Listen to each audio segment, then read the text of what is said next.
Je voudrais remercier beaucoup Tahar Ben-Jelloun d'être parmi nous aujourd'hui. Tahar Ben-Jelloun est un grand écrivain qui est né à Fès, dans une ville absolument extraordinaire. J'espère que vous avez vu ou que vous verrez cette ville, qui est une des plus belles villes du Maroc et qui m'a laissé des souvenirs inoubliables. Vous avez vécu au Maroc, enseigné la philosophie au Maroc avant d'arriver en France.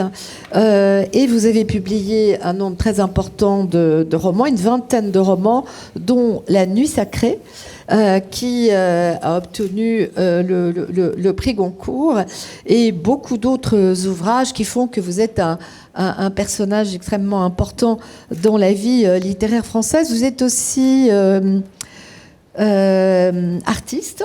Vous avez exposé à Rome, vous avez exposé à Paris, et vous êtes même l'auteur de vitraux. Vous avez créé des vitraux qui sont installés dans l'église du Tourail, au bord de la Loire. Vous avez écrit récemment, et c'est une des raisons pour lesquelles nous vous avons invité, les arbres racontés aux enfants. Puisque la thématique de nos journées et du festival, c'est jardin, source de vie, je crois savoir que pour vous, les arbres et l'eau sont les principales sources de vie. Donc c'est ce dont vous allez certainement nous parler, et je vous remercie encore d'être parmi nous ici à Chaumont-sur-Loire. Merci. Merci, je suis très heureux d'être là. Enfin, j'aurais dû venir hier, mais un empêchement de dernière minute m'a empêché, mais je suis là. Et alors, si Sonia est une écrivaine qui aime les haies, moi je suis un écrivain qui aime les arbres, mais qui les aime depuis l'enfance, parce que j'ai eu la chance, quand j'étais petit, à Tanger, mais pas à Fès, que notre prof principal du 6e nous emmène en dehors de Tanger pour que chacun plante un arbre. Alors j'ai planté un arbre avec tous les copains, on rigolait beaucoup, on ne prenait pas ça très au sérieux, mais le prof nous a dit vous en faites pas, cet arbre va grandir, va tellement grandir que quand vous serez grand, vous passerez là, il vous donnera de l'ombre et ce sera votre copain. Alors c'est en arabe ça veut dire sahbi, c'est-à-dire mon ami, mon copain, et je me souviens, enfin je n'ai pas retrouvé le mien, mais il y a tellement d'arbres dans cette forêt. Ça s'appelle la forêt diplomatique, je ne sais pas pourquoi, parce que Tanger était une ville internationale, et il y a une espèce de forêt où on pique-niquait le 1er mai, et du coup, cette forêt qui est sur la plage, pas loin de la plage, on l'a appelée la forêt diplomatique, et mon arbre est là-bas. Donc, il y a ça. Et puis, quand j'étais à Fès, la vieille médina de Fès, on n'avait pas d'arbres, parce que c'est une ville, ceux qui connaissent Matera en Italie, près des Pouilles, sauront que Fès est une ville compacte, les maisons sont serrées les unes contre les autres, les rues sont des petites ruelles. Il y a même une rue fameuse qui s'appelle la rue d'un seul, où on ne peut passer qu'une seule personne à la fois. Il n'y a pas d'arbres. En revanche, alors il y a les jardins. Mais les jardins ne sont pas dans la Médina, ils sont dehors. Et je me souviens, j'avais une des tantes qui était mariée avec un homme riche. Et eux, ils avaient un jardin avec un logement qu'on appelait Mansouria. C'est des termes propres à cette ville. Et ils allaient passer 2 ou 3 jours dans la semaine, comme ça, dans le jardin. Et c'était des jardins surtout fruitiers, beaucoup. Et moi, ça a été un délice d'aller faire passer des moments comme ça. Et alors, il y avait d'autres maisons de gens assez aisés qui avait au milieu, parce que les maisons de Fès, ils ne sont pas fermés, ils sont ouverts sur le ciel. C'est un carré comme ça. Il y a des patios entourés, un peu comme les maisons andalouses, mais il n'y a pas de toit. Le toit, enfin, ils sont fermés, mais c'est comme ça. Et au milieu de cette cour, il y a toujours un petit citronnier. Et ça, j'ai toujours vu, qui donne des citrons, un ou deux ou plusieurs, et qui donne des fleurs avec lesquelles, des citronniers ou un oranger, je me souviens, ma tante et ma mère faisaient de l'eau d'oranger pour de parfum, pour parfumer, pour rafraîchir. Avant l'été, ils faisaient avec la vapeur préparer ça. Ça, c'était mon environnement d'enfance. Tanger, il y a évidemment une grande forêt à la sortie. Et puis, on avait, en dehors de cette expérience d'avoir planté un arbre, on n'avait pas de vertu, de rapport spécial avec les arbres et avec les forêts. Et puis, beaucoup plus tard, vraiment très beaucoup plus tard, j'étais dans les Émirats, pays étrange, mais je vois une pancarte. Il y avait des arbres qui ont été plantés, hein, parce que c'est... Je vois une grande pancarte qui abat un arbre est puni de 20 ans de prison. Je dis, c'est énorme. Et voilà qu'on me raconte une histoire d'un type un peu pauvre d'esprit qui venait tous les jours d'un arbre, ils l'ont lassé, il était vraiment amoureux de cet arbre. Et un jour, un coup de folie, il amène une hache et commence à le déloger. Et là, il a été arrêté. Mais le pauvre, il ne savait pas qu'est-ce qu'il faisait. Bon, heureusement, il n'a pas eu 20 ans de prison. Il a été plutôt mis en hôpital psychiatrique. Mais ça m'a fait beaucoup impressionner le fait que dans un pays, évidemment, où il n'y a pas d'arbres, l'eau est précieuse, ça, on puisse avoir cette loi qui est assez terrible. Et puis, une deuxième expérience, j'ai été faire une conférence à Bahreïn. Alors Bahreïn, c'est un pays qui n'est pas pétrolier, c'est un pays où il y a une civilisation, une culture ancienne, et un jour, ils m'ont dit, il faut que tu ailles voir notre arbre de vie. Je dis, où il est? Je dis, bon, on m'a donné une voiture, j'étais avec un ami, on a fait à peu près 100 km de Manama, de la capitale. Et on est arrivé en plein désert. Hein. Vraiment, le désert, il n'y a ni source d'eau, ni palmier, ni rien. Puis il y a un arbre, un acacia, vert. Une verdure extraordinaire, immense, c'est-à-dire que ses racines sont partout. Voilà. Évidemment, ils l'ont entouré pour le protéger, avec quelqu'un qui est là, qui surveillait, qui empêchait que les enfants aillent arracher les arbres. Il pleut très rarement dans ce pays, et cet arbre est toujours là, depuis des décennies, je ne sais pas combien de temps. Alors évidemment, j'ai pris des photos, je me suis photographié, etc. Et je me suis dit, cet arbre, qu'est-ce qu'il fait ici? Alors, on l'a appelé l'arbre de vie, bien sûr, parce qu'il est éternel, il est là, il est vert, il n'y a pas de source, il n'y a pas d'eau, il n'y a rien. Et ça, c'est un mystère que, bon, je ne suis pas capable d'expliquer. Donc ça a constitué chez moi cette espèce de fascination pour les arbres. Et puis, au cours de mes voyages, bien sûr, j'ai commencé à m'intéresser aux forêts. Et puis, bien sûr, il y a la forêt de Californie, des arbres immenses. Oh, ouf, tout est grandiose là-bas, tout est immense. Et ils sont très hauts, très grands, et tout ça. C'est le règne de l'immensité, des choses extraordinaires qui vous intimide et qui vous laisse sans voix, en voyant un peu ces arbres monter vers le ciel. Et puis, beaucoup plus modeste, beaucoup plus simple, beaucoup plus proche de nous, l'île Maurice, ils ont un palmier qui s'appelle Talipo, qui est très haut, qui donne des fruits tous les 4 ans.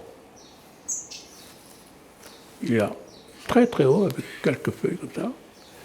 Et ce Talipo, c'est un peu la marque, l'arbre de l'île Maurice.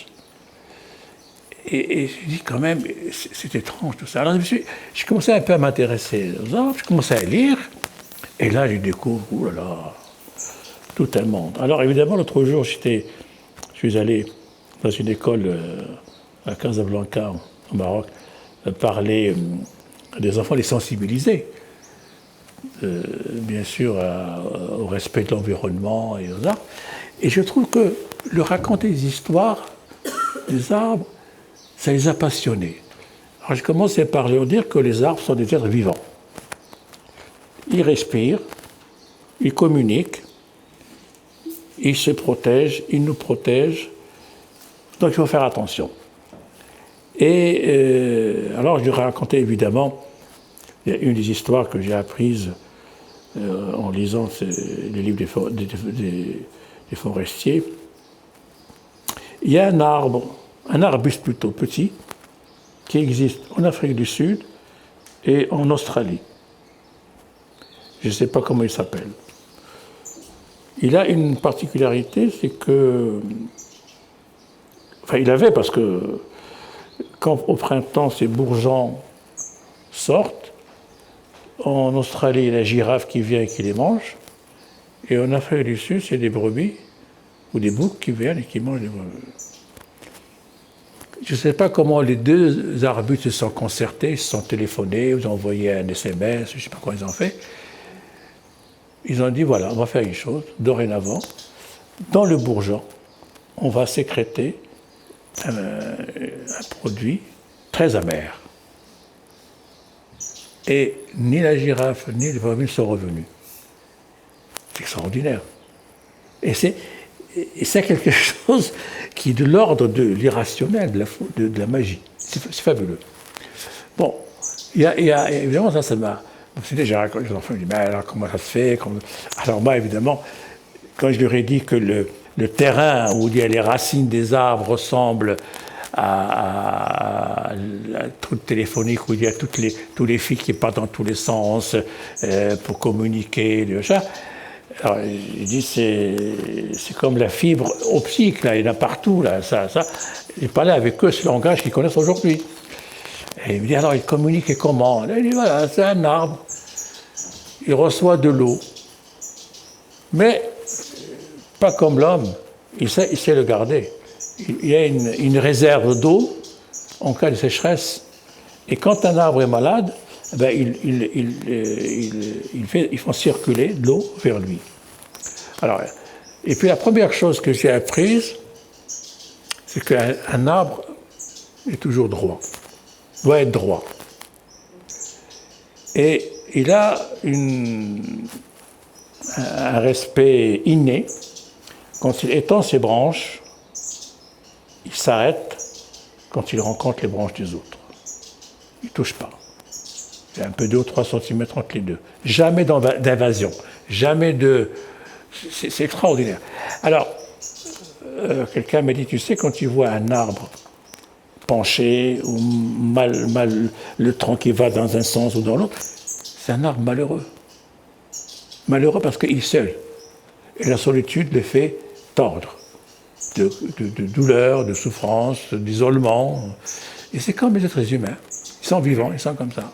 Et ça, évidemment, c'est une façon, quand on parle aux enfants, de les sensibiliser, de dire voilà, c'est un arbre, il ne faut pas aller gratter avec un couteau pour écrire ton nom, ou faire un petit cœur. Non, non, non, non. L'écorce, quand tu touches l'écorce avec ton couteau, tu lui fais pleurer. Ça lui fait mal, parce que l'écorce, c'est quoi? C'est sa peau. C'est ce qui les protège. Tu lui enlèves la peau et il est nu. Et tu ne peux pas faire ça. Et puis, moi, dans mes livres, j'ai un roman que j'ai écrit il y a très longtemps, qui s'appelle Mahal Fou, Mahal Sage, qui consiste, c'est un personnage, c'est un livre terrible sur le Maroc, parce qu'il est écrit du temps de Hassan II, où il n'y avait pas beaucoup de liberté. Et c'est un personnage, grâce à sa folie, il peut tout dire. Il peut tout dire, c'est-à-dire qu'il sort dans la rue et il fait les fous. Il dénonce, il n'y a pas de justice, il n'y a pas de souci, il n'y a pas de droit. Les riches se sentent effrayants avec les pauvres. Enfin, il y a évidemment, c'est mon Zarathustra, et c'est Nietzsche qui m'a inspiré pour écrire ce livre. Et c'est un livre qui est très, très lu au Maroc. Et l'autre jour, dans un collège, un jeune élève me dit « Mais Moha, il habite dans un arbre. Comment est-ce possible ?» Évidemment, dans ma tête, quand j'ai dit qu'il habite dans un arbre, j'ai dit c'est un arbre qui est assez, dans le tronc, est assez énorme pour qu'il puisse creuser, avoir un truc. Ah, voilà, il est comme ça. Il a creusé, il a pu c'est-à-dire, son corps a épousé le creux pour qu'il puisse être tranquille et continuer à parler, à critiquer. Et autre chose, j'ai dit, mais tu sais, je parle toujours à cet enfant, nous les êtres humains, plus on va en âge, plus nos énergies, notre force faiblissent. L'arbre, c'est le contraire. Un arbre qui a 100 ans est vachement vivant, il est très fort, il est très, très, très vivant. Le contraire d'un arbre de 20 ans. Et ça, c'est fabuleux. C'est-à-dire que plus un arbre est âgé, plus il est éternel, il est immortel. Et la grande émotion que j'ai eue, c'est à Jérusalem. Indépendamment, il y a longtemps, indépendamment de tous les conflits et tout ça, il y a sur une des collines, il y a un cimetière, et puis il y a quelques oliviers qui sont là depuis toujours. On ne peut pas les dater, on ne sait pas. Mais ils sont chétifs, petits, insignifiants, je dirais, mais qui vous donnent une émotion extraordinaire. Évidemment, le lieu est émouvant. On ne peut pas visiter Jérusalem d'une manière comme ça, touristiquement. Non, on visite Jérusalem en priant, en étant dans un état d'esprit où on donne l'importance à notre spiritualité, à notre amour de la vie et des êtres humains. Eh bien, je me disais l'autre jour, toujours aux enfants, je dis, vous savez, quand vous allez dans une forêt, quand vous entrez, il faut prier. C'est comme si vous entrez dans une mosquée. En entrant dans une mosquée, on enlève les chaussures. Là, vous pouvez garder vos chaussures, mais attention, priez Dieu de garder, de protéger, de donner vie à tous ces arbres qui nous donnent la vie à nous. Parce que, pourquoi le désert est redoutable? Parce qu'il n'y a plus d'arbres. Et évidemment, l'arbre, c'est la vie. C'est comme a dit Chantal tout à l'heure, c'est l'arbre, l'eau, et ça, c'est source de vie absolue. On commence un petit peu maintenant, avec l'évolution de l'écologie, à parler aux enfants de l'importance de l'eau et de notre environnement. Mais ça ne suffit pas. Alors, moi, j'ai une relation très, je dirais, spirituelle avec les arbres en général, avec les forêts. Et autant les jardins sont une culture et une civilisation artistique.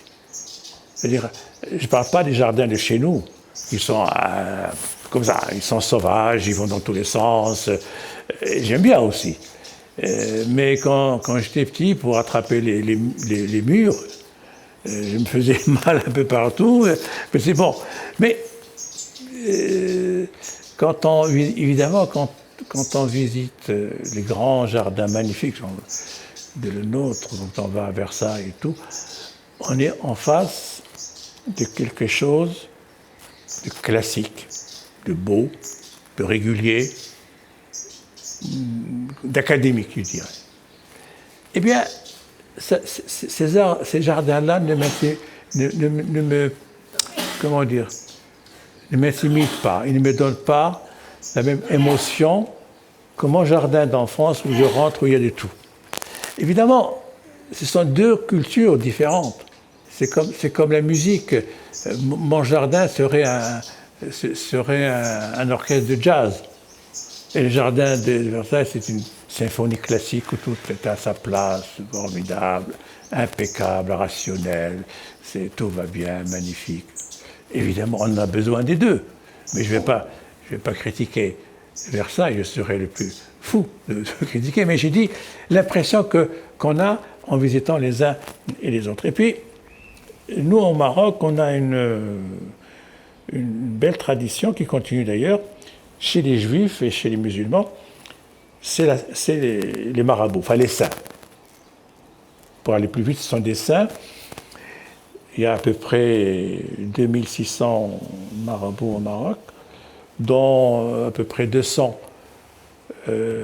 qui sont des marabouts vénérés autant par les juifs que par les musulmans, et qui jouent un rôle fondamental dans le problème de malaise social. Le marabout, pour qu'il existe, a besoin d'un arbre. Il y a le mausolée qui est comme ça, et à côté un arbre. Un ou deux, en général un arbre important, imposant, qui donne l'ombre au saint. Et je me souviens une fois, j'avais un ami, un très grand peintre, artiste chilien, qui habitait au Maroc, Claudio Bravo, qui a fait des merveilles, et qui était fasciné par les marabouts. Il m'a dit, écoute, il faut absolument qu'on fasse un livre ensemble sur les marabouts. Il avait un photographe, il a évidemment photographié tous ces marabouts dont je vous ai parlé. Moi, j'ai fait un texte, et lui aussi, il a fait un dessin. Bon.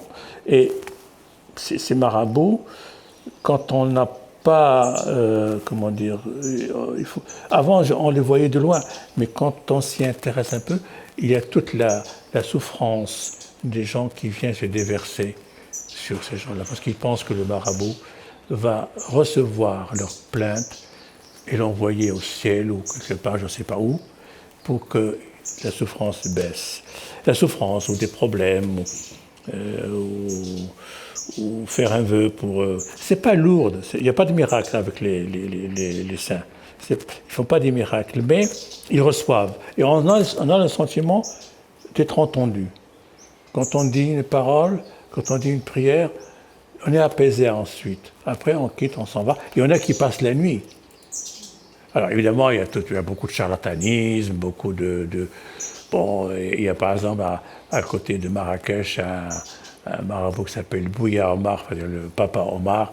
On disait que Bouya Omar guérissait la folie. Alors il y a évidemment des charlatans qui enchaînent les malheureux qui venaient, les fous, quoi, on les enchaînait.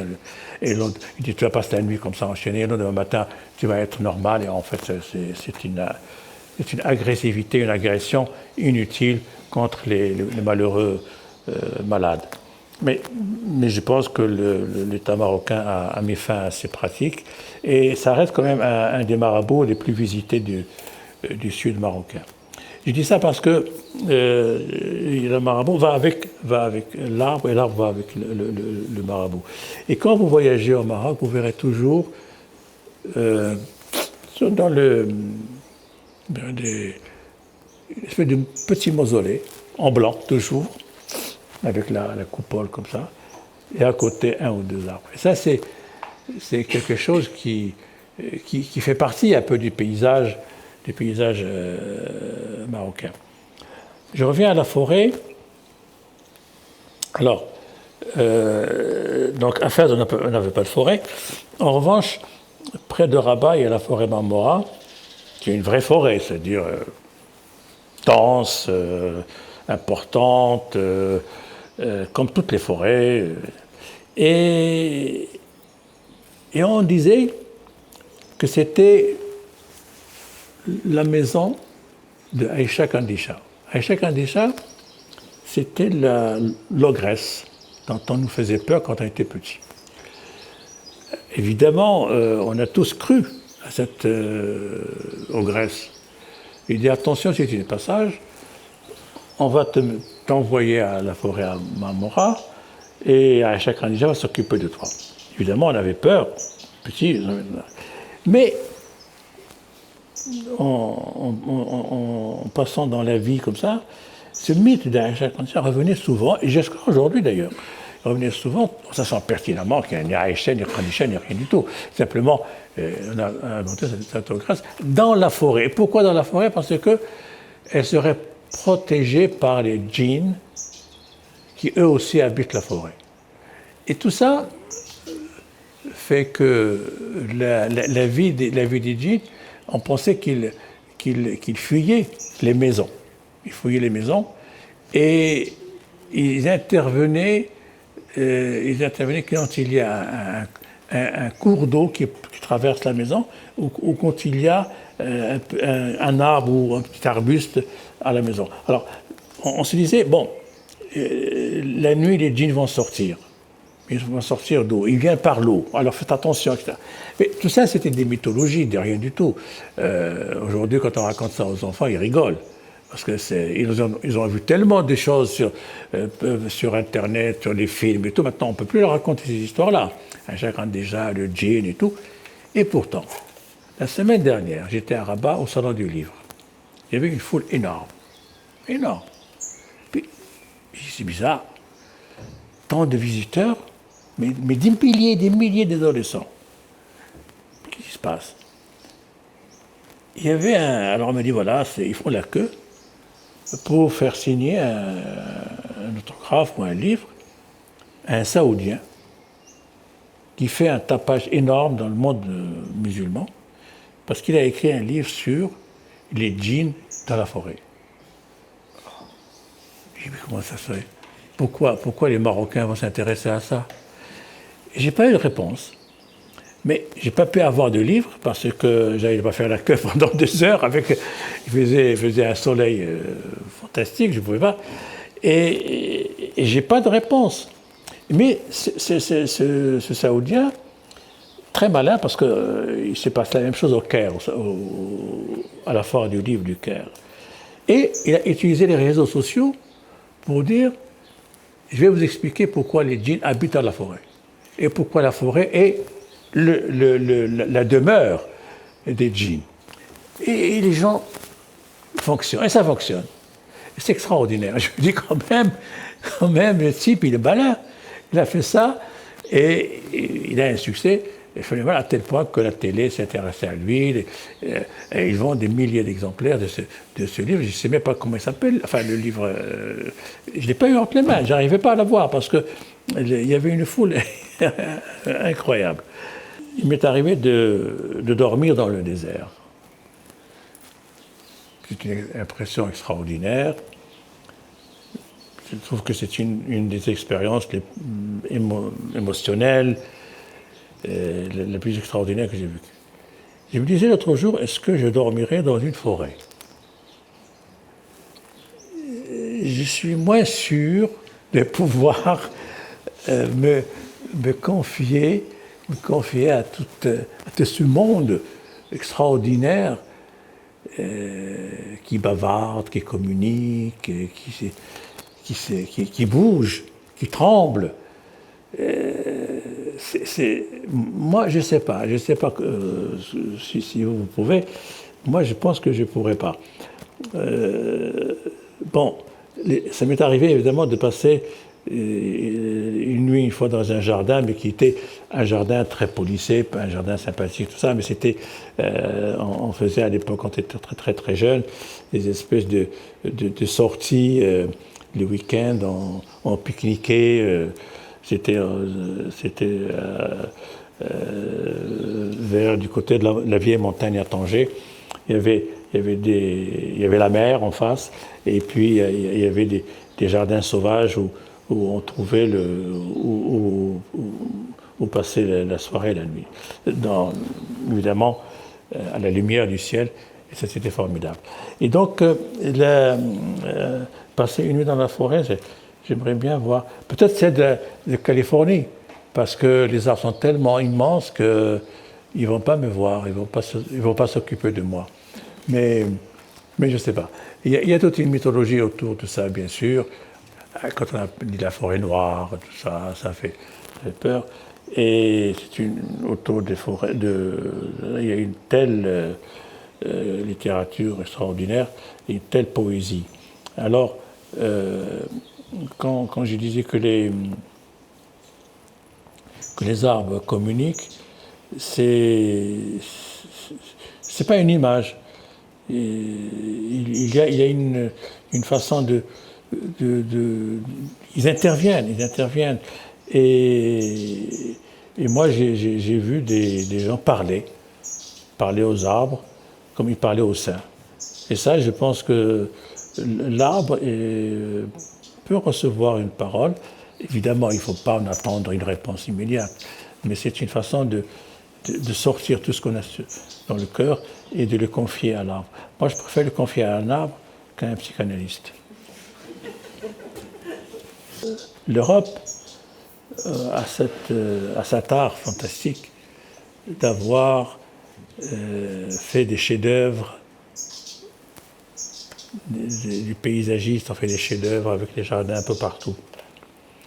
Et c'est une culture, c'est la culture occidentale. Nous, on n'a pas ça. On n'a pas ça. Quoique maintenant, les familles aisées font des belles villas, ils appellent des paysagistes qui viennent de France, surtout de France, parce que c'est là, je pense, où il y a les meilleurs. Non ? Les meilleurs paysagistes, on les a en France. Pardon ? Vous avez travaillé au Maroc ? À Taroudan, mais dans des grandes maisons. Vous n'avez pas été dans un bidonville. Non, mais et ça, on est en train de découvrir les jardins, parce que on entend parler des. Ah ouais, mais j'ai fait venir un paysagiste de Genève. Ah, très bien. ou de Paris. Et ça, c'est vrai que c'est une façon de se rapprocher un petit peu de l'Occident. Parce qu'on a, vous savez, au Maroc, vous connaissez certainement bien, on est dans une situation d'ambivalence permanente. Un peu européen, un peu marocain, un peu arabe, un peu musulman, un peu laïque, un peu athée, enfin, il y a tout. Et on essaie de vivre sur deux pieds, sur deux plans, deux cultures, deux visions du monde. Et on tient une espèce d'équilibre précaire, comme ça. Et on ne sait pas où on va. Et en même temps, on est très confortable avec ça. C'est-à-dire que si vous enlevez le côté européen, occidental, citadin, je ne parle pas du monde rural, vous enlevez ça, il serait très, très, très malheureux. Parce que on a été éduqué, on a reçu la culture française dès l'école primaire. Moi, j'ai été élevé dans l'école primaire franco-marocaine, arabe-française, on avait les deux langues. Et puis, j'ai ouvert les yeux sur la lecture arabe et française, et j'ai privilégié la française parce que, comme je disais à mon père, tu sais, l'arabe, je la connais, mais j'aime bien aller vers les étrangères. Et c'était comme ça que j'ai acquis ma culture littéraire en lisant, en empruntant d'ailleurs les livres à la Bibliothèque française, des instituts français de Tanger ou de Rabat. Et voilà. Et on vient un peu comme ça sur les deux. Donc on a aujourd'hui des paysagistes et on a des jardins sauvages, mais le principal, c'est que un tout petit mouvement commence à se faire au Maroc pour l'environnement, pour respecter l'eau, pour respecter... Très, très petit. C'est tout le début. On est au début. On n'a pas un parti politique, mais on a quelques personnes de la société civile qui font. Il y a le journée de l'arbre, le journée de l'eau, l'environnement et tout. Mais c'est pas encore, on n'est pas encore au niveau européen, et encore moins au niveau français. On est encore loin de tout ça, parce qu'on a toujours vécu dans la nature. Et on trouve ça normal, de ne pas faire attention.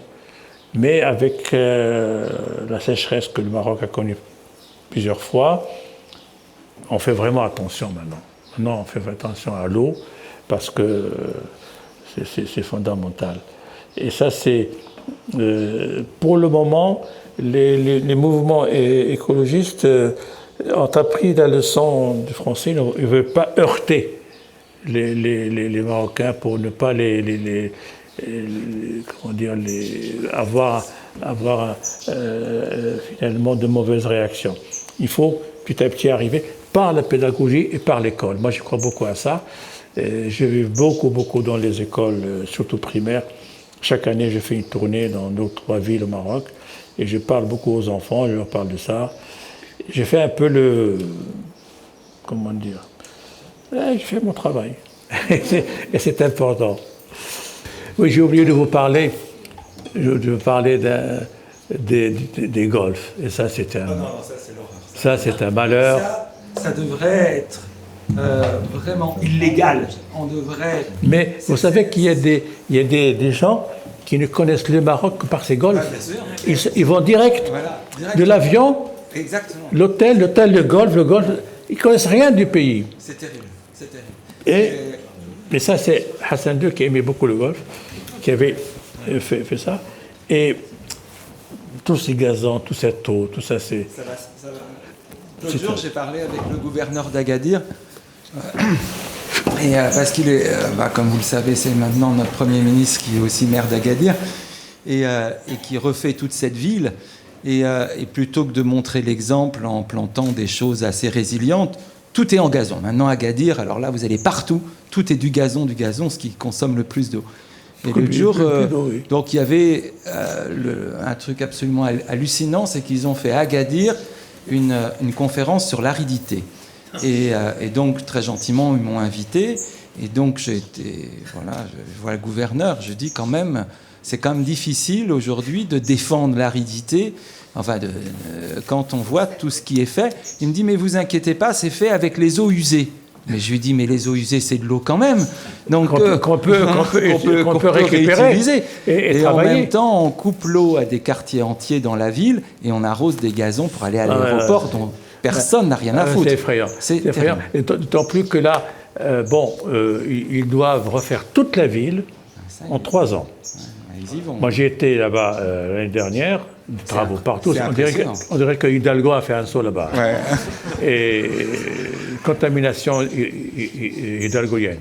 Mais c'est en même temps, je connais le Wali. Je ne sais pas s'il a été changé depuis. Celui que je connais, c'est un type très bien. Il avait très ouvert, cultivé, il a fait des grandes écoles et tout. Et je lui ai dit attention dans l'environnement, s'il te plaît. Mais lui est très sensible. Et, malheureusement, il n'est plus Wali. Et il me dit, mais il n'y a rien à faire. Rien à faire. Bon. C'est très difficile à faire. C'est une mentalité, c'est une autre mentalité. Bon, c'est la schizophrénie dont vous parliez. Voilà, c'est comme ça. Oui, la schizophrénie, oui. Vous connaissez bien le Maroc. Merci beaucoup. Merci.